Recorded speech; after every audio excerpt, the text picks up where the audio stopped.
past, I felt like a person between so many things. I'm sure many of you also do. California and Kansas, the rural and the urban. My father is Jewish, my mother is Mennonite. I have roots in the East Coast, but my life on the West Coast. I've felt 1 foot in, 1 foot out in a lot of places. And this is a poem about returning to the Kansas of my youth, to the rural world. One thing that really struck me as I was writing this book was the way in which the story about the Midwest that's often told is that it's empty, which of course is a story that's been instrumentalized in all kinds of incredibly destructive ways. And if anybody with experience of the place knows that that's absurd, the idea of emptiness. You just have to get up close, closer than 30,000 feet. So this is between states, walking the creek, springtime.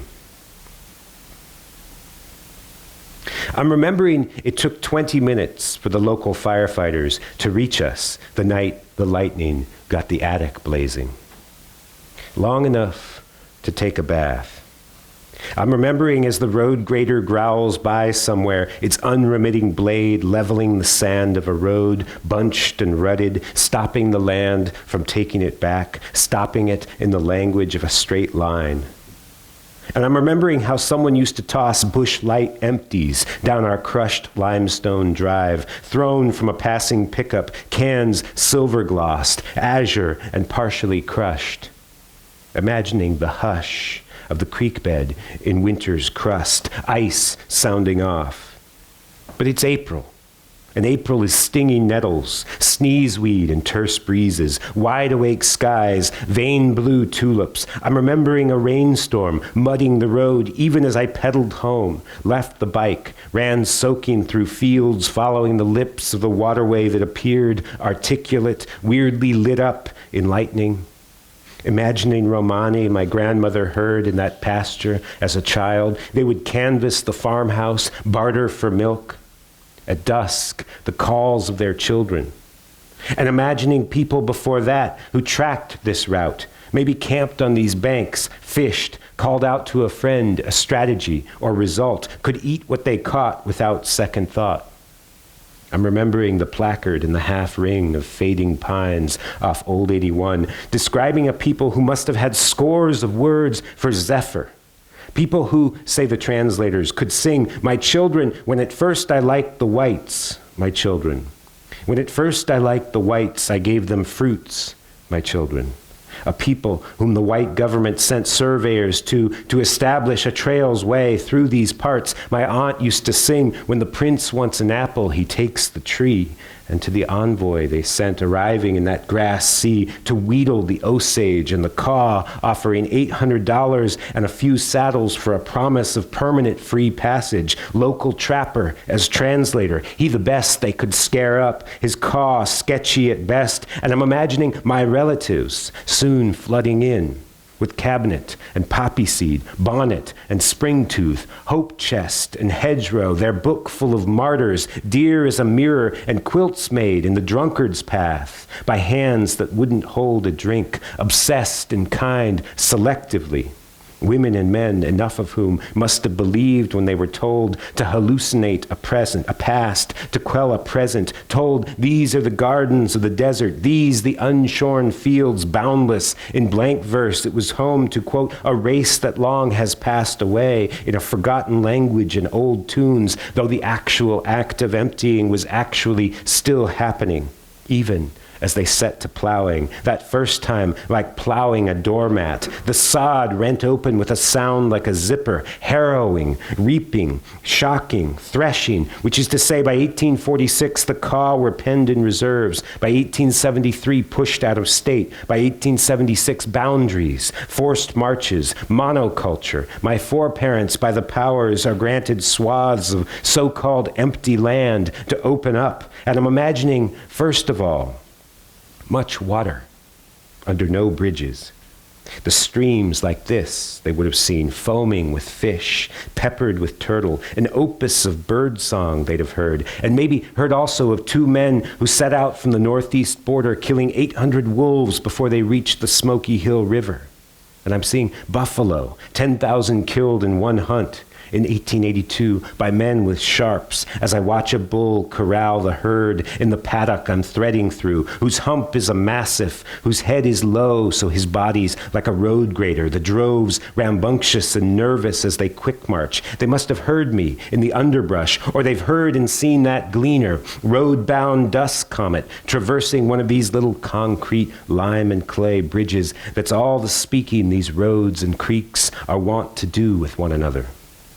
And when it's gone, and the cattle gone, and the air cleaner, the quietude I think not strange and empty, the creek not foaming with dace, but cocoa brown with topsoil, the ground greened over by recent rain, a clown-faced cloud somersaulting slowly as a contrail punctures her nose, plain proving a scratch that dissolves on the cosmic glass, frail trace of cities. I'm down here, imagining the chaff in the air of olden times, and a people, my mother's, who must have believed the line, that these contours were theirs to grid, grounds theirs years before they landed this gift outright, blank, still unstoried, artless, unenhanced for the taking, like a creeper takes that cottonwood by the ears, takes what it wants, while still giving an impression of peace to a poet, having a sit before he blunders on with his eclogue, passing not through a prairie,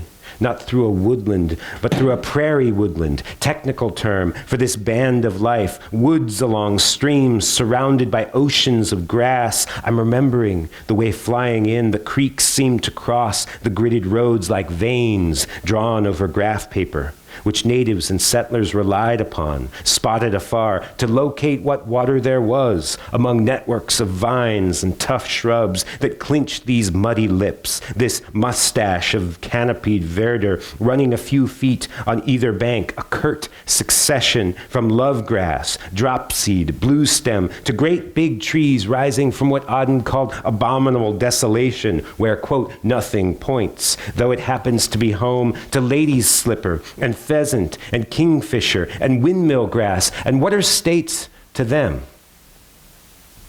What are states to bobcat and nitrogen-eating bacteria and dung beetle and race runner and sunflower, to carpets of sorghum, beans, cornfields replete with large centipedish machines, woodland, a slender band of betweenness whose meandering logic seems but is not whimsy through the subsoil. Of course, this state already had a song, had reverie, had chants going forth, like how the Pawnee would sing before battle. Let us see, is this real? Let us see, is this real? Let us see, is this real? This life that I am living.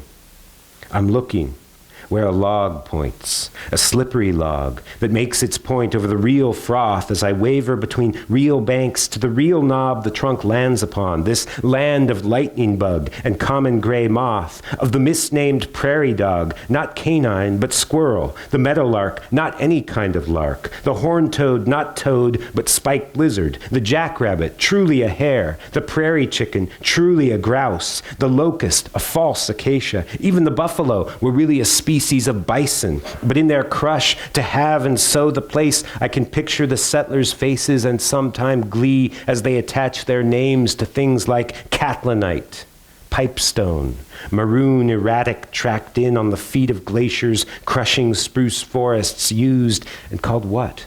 By First Peoples for carving pipes, fine-grained, soft, picked up by my loner grandmother, who'd pick over roadsides, scour the gravel drive for wheat-sized, one-celled fusilinids, searching them out as if divinities slept in minerals, in chips of meteorite and shark teeth. And I'm remembering that it wasn't the land that carved me apart, but a system of culture, a school of flack from an elder if you couldn't pull a straight furrow, whose term for the leftover corners of wheat left standing at the cambered angles of a turning combine's path was Jews.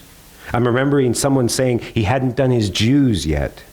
And I'm imagining the neighbor in a case hat, sweating as he forces the waterway in his field to flow straight, trenches out the curves, tautens the meander to get a few more acres of arable land, plow the dew under, went the old saying. Meaning, get out there early and turn the soil. A culture of extraction, displacing itself. Its sports teams, called the pipeliners and the threshers, the wells failing, the farms drying up, the schools consolidating, and I'm remembering mine was a school of milk all over my locker, of laying tacks on an outcast's chair, the usual cruelty with a rural edge, remembering that I, who got kicked in the spine, had my own complicities in the unstated contract of freaks for export only. All that projected emptiness. Only the land was always a solace. I recall it as I cross now under a bridge at the bend in the road that was empire, cattle town, erased, felt one newcomer to the prairie, blotted out. I've always loved that unroomed vertigo, a sky that swallows you. And I hear again the grader hacking somewhere back around the section, his angled blade a balm to the quadrangles party, which gave us passable roads and the persistence of windmills. He's following the lattice work his ancestors laid over branchings of stream and river, which look from above like leafless trees or paint peeling or like cracks in a wall. Eternal prairie and grass with occasional groups of trees. Fremont prefers this to every other landscape, Charles Proust wrote on their way to taking California. To me, it's as if someone would prefer a book of blank pages. And always, I want to linger in those pages, but I'm imagining the tension between singing and the journey. Remembering people I knew who worked red eyes at the hatchery in the nearby town, who'd brag of killing runts in creative ways, knocking them to slime. Candace, Carmen, and the hacker boys, figures grown up with who don't know what figures they seem for whiteness and sex and bored destruction. I'm remembering some uncle saying, best not to marry on the other side of the creek. But I say, a border is also a world. Zone of cottonwood, hackberry, luxurious weeds towering, and scarcely a human presence, a golden haze where monarchs lunge and bounce in private, liberated gloom that must from above look like giant interlocking hooks. I'm imagining the bobolinks view, who flies with the aid of the stars, how a month ago the stream was ice, how an hour ago a mare was stretching her neck over barbed wire fences for the sweeter grass, and I'm imagining these stinging nettles in my path electrify my shins, imagining my stanza standing for the grid within me while my lines run on like creeks across pastures beneath a huge sun of remembering, already halved by the line of the land. Land half imagined, half vanished, as a fog comes not upon the earth, but out of it. Thank you.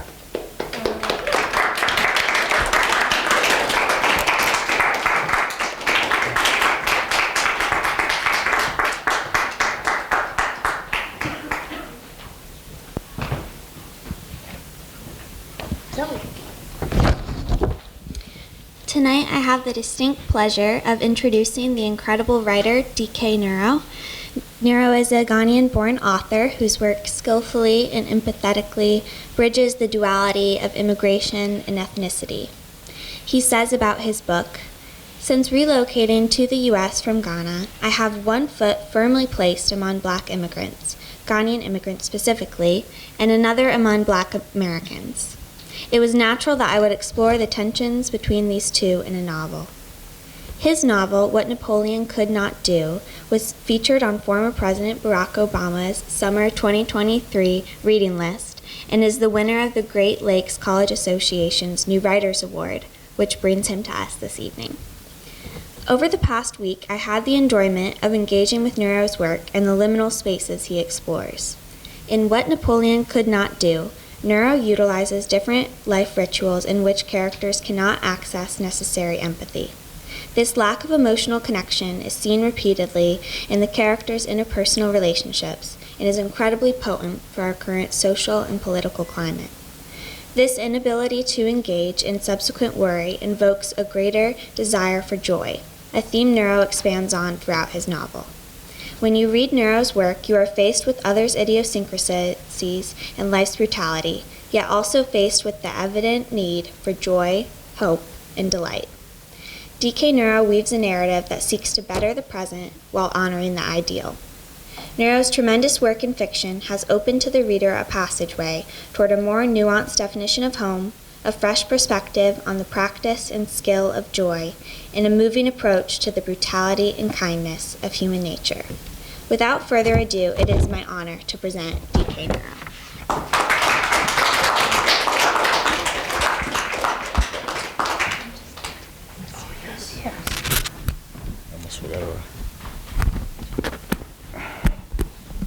Hello?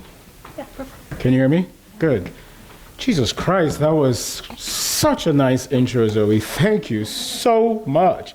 You know, I was at Hope College yesterday, and I didn't think anyone could top that intro, but, you know, don't tell them. But that was one heck of an intro. Thank you so much. You really made my novel sound good. Sound good. Thank you. You know, I'm going to have you guys do me a little favor. You all have smartphones, right? Everyone has a smartphone. Pull out your smartphone. Hopefully it's connected to the internet. I want you to pull up this photograph. It's called Trolley, New Orleans by Robert Frank. It's from 1955. Trolley, New Orleans by Robert Frank, 1955. Let me know when you get it. I'm going to take a sip of water, actually, as you guys look for that. It's a black and white photo. You see it? Everybody, nod, nod, nod, nod. Excellent. It's loading. Okay. We're almost there? All right, okay. All right. So, last year, the New York Times asked a bunch of art critics and art historians to come up with the 25 photos that defined the modern era.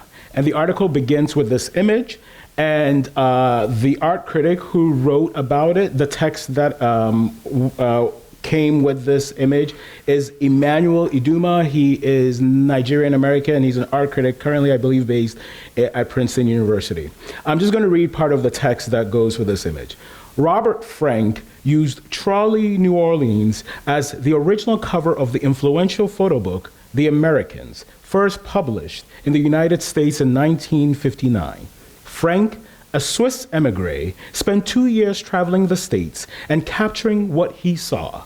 In this photograph, 2 black passengers sit at the rear of a New Orleans streetcar while 4 white passengers sit at the front. All look out from a row of windows, the mullions between them emphasizing their strict separation.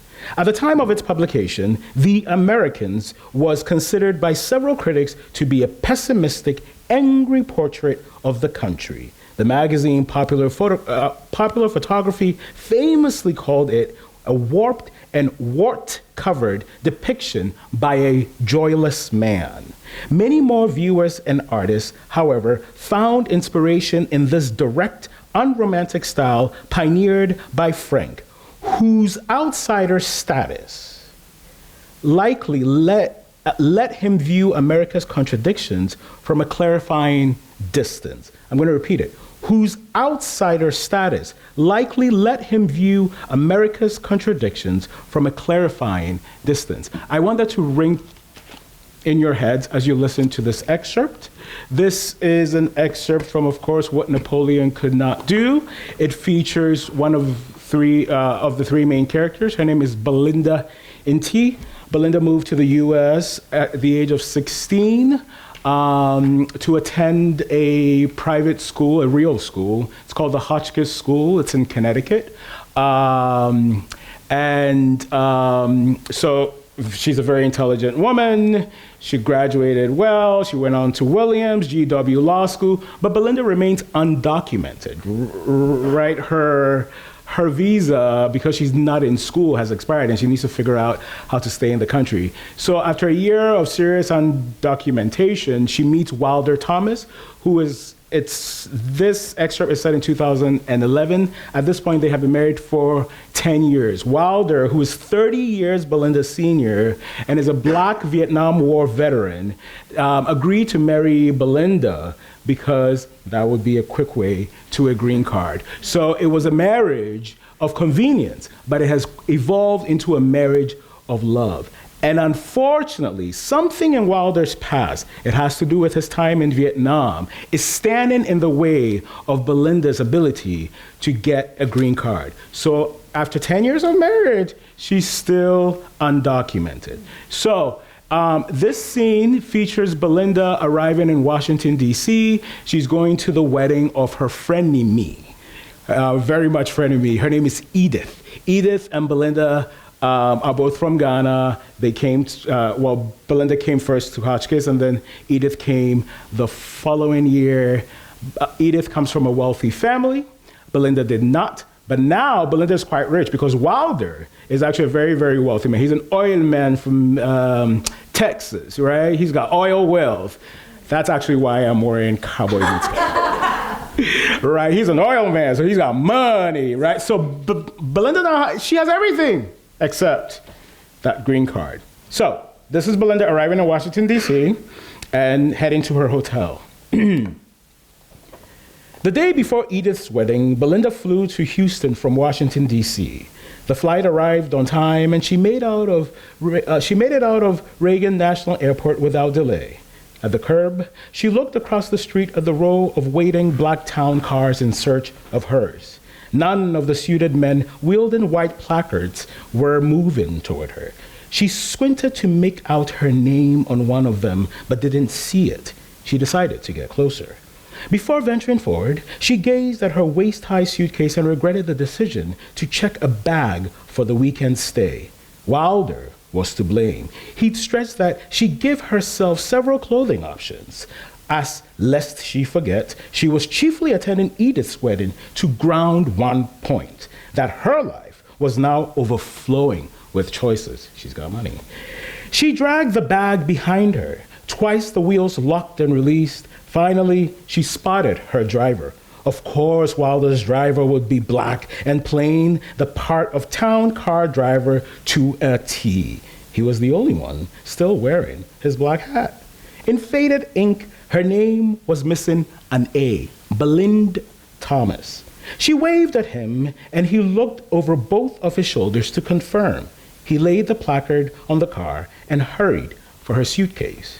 She waited as he loaded it into the trunk. She would open the passenger door herself, but minutes before, the driver's brow had wrinkled with disbelief and something like disappointment that his passenger was a Black woman who could afford a town car from the airport. It was always more painful when it was another Black person diminishing you, Belinda thought. She did not acknowledge him when he opened the door for her.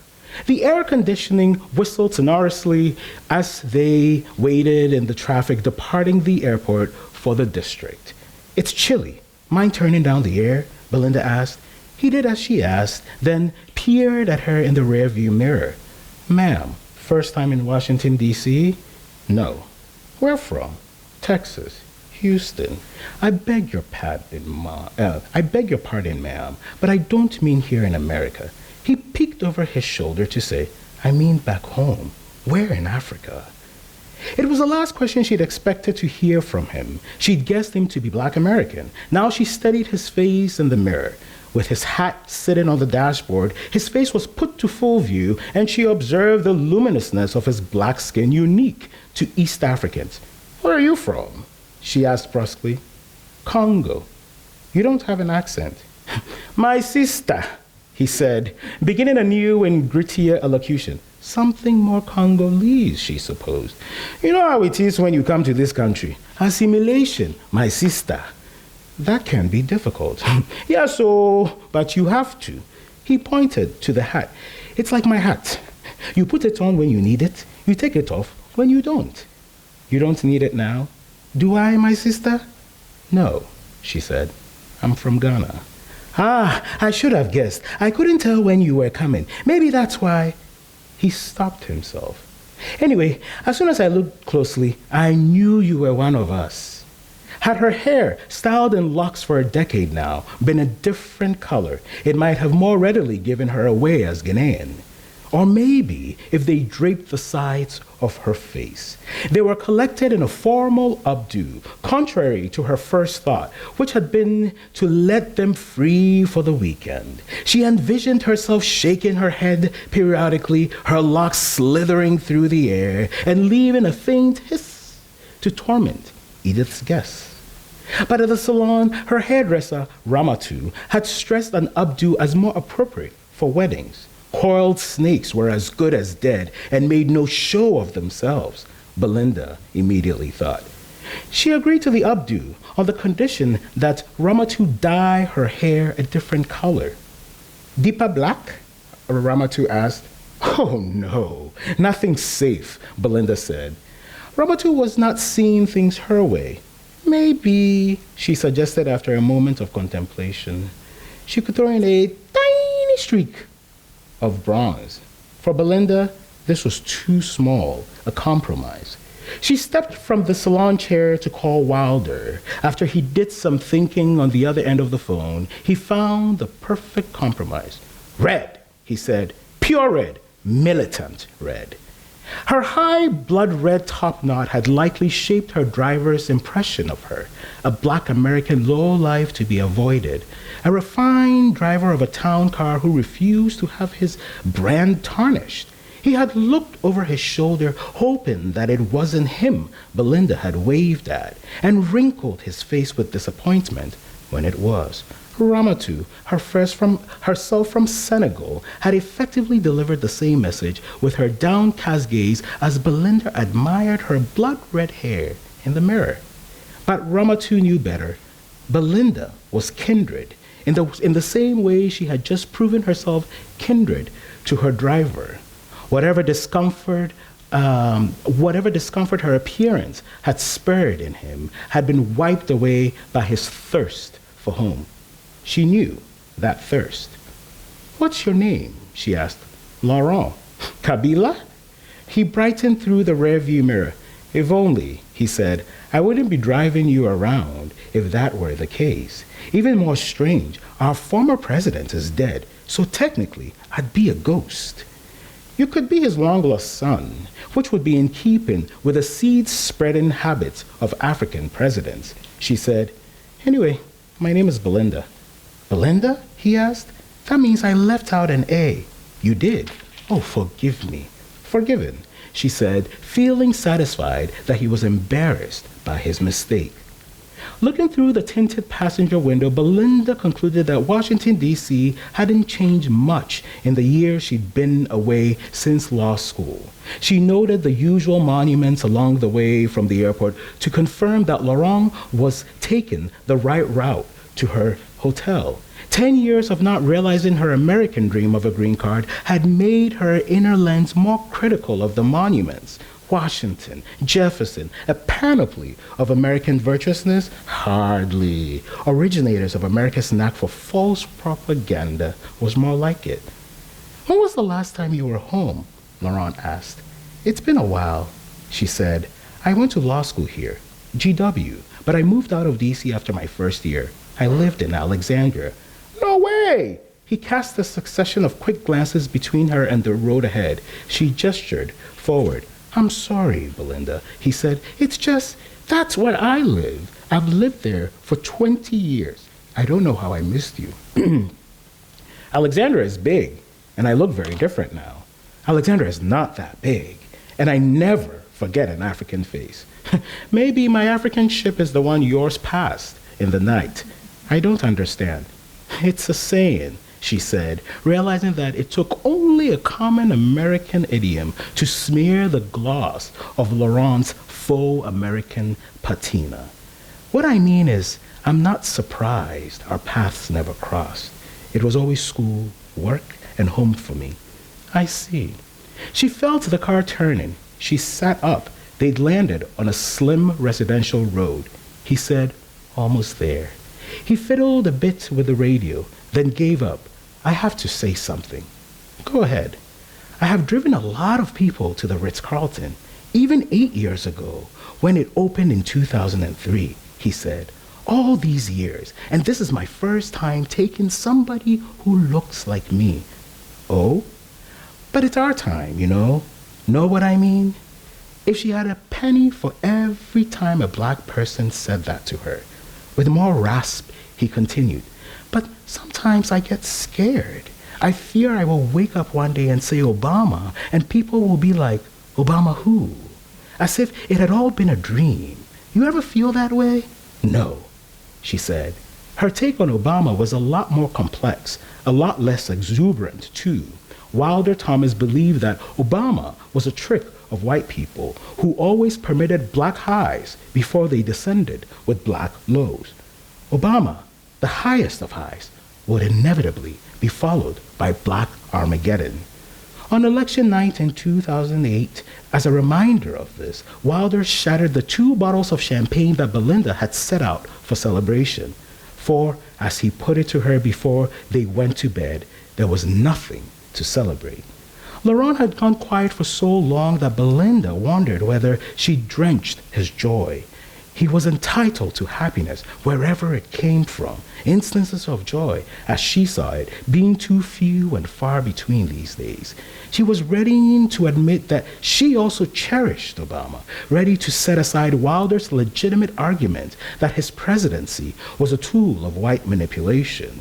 Instead, she heard herself say, the birth certificate, then realized how much she'd come to view things through Wilder's eyes.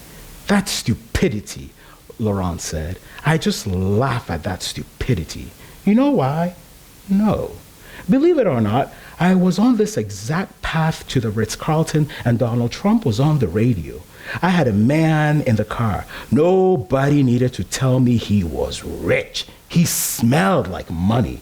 I will never forget what he said about Trump. He is the purest form of an imbecile. Know why? He's an unintentional comedian. What are we supposed to do with a comedian, my sister? What are we supposed to do? We are supposed to laugh. So I laugh. Laugh, my sister. Laugh. Thank you.